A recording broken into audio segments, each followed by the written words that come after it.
Ce qui est rapporté, c'est que la garde révolutionnaire a perdu son commandement central à l'intérieur de l'Iran, tandis que le régime rejette tout cessez-le-feu et continue d'alimenter le conflit.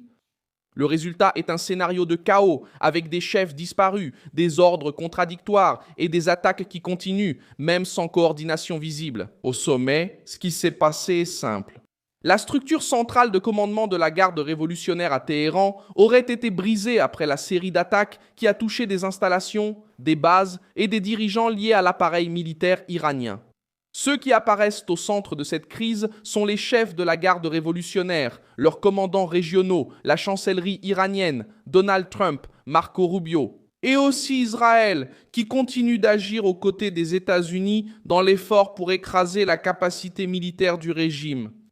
C'est à la capitale iranienne que cela pèse le plus, mais l'effet s'étend déjà à d'autres régions de l'Iran et à des points stratégiques du Golfe, selon les informations les plus récentes qui circulent.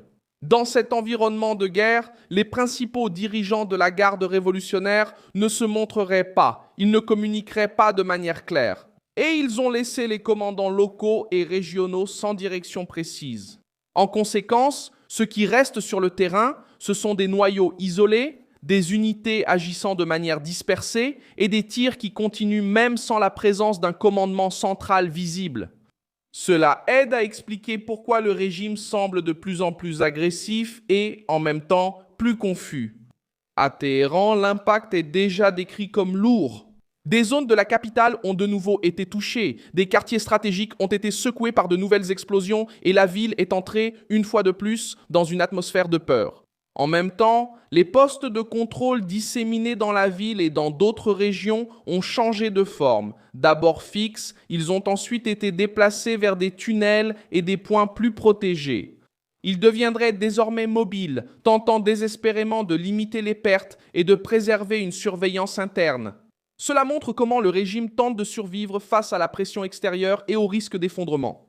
De l'intérieur, un autre point central est le refus du cessez-le-feu, même avec des signes d'affaiblissement au sein du noyau de l'appareil militaire. La ligne officielle du régime consiste toujours à refuser toute pause, à refuser toute trêve et d'insister sur la volonté d'une fin totale de la guerre. Dans ses propres termes, cette réponse en dit long. Elle montre que Téhéran craint de montrer de la faiblesse précisément au moment où le commandement semble ébranlé. C'est pourquoi le régime durcit son discours. Même lorsque la situation opérationnelle suggère une perte de contrôle, cela affaiblit la capacité de commandement et augmente la probabilité que ce qui reste de la structure agit no improviso. En même temps, les attaques iraniennes n'ont pas cessé, il y a eu de nouvelles actions contre des cibles dans le Golfe.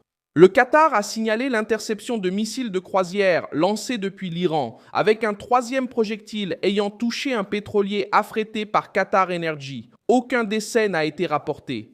Il y a également eu mention d'attaques contre des installations d'entreprises au Bahreïn et contre une société britannique dans la région d'Erbil. Cela montre que, même avec cette capacité, le régime tente toujours de maintenir son pouvoir d'intimidation envers les nations voisines, les entreprises occidentales et les intérêts stratégiques au Moyen-Orient. Il y a encore un autre détail important, la guerre ne semble plus être seulement une question de front extérieur. Le document indique que la garde révolutionnaire installe des barrages, renforce le contrôle interne et tente d'empêcher tout mouvement majeur de la population.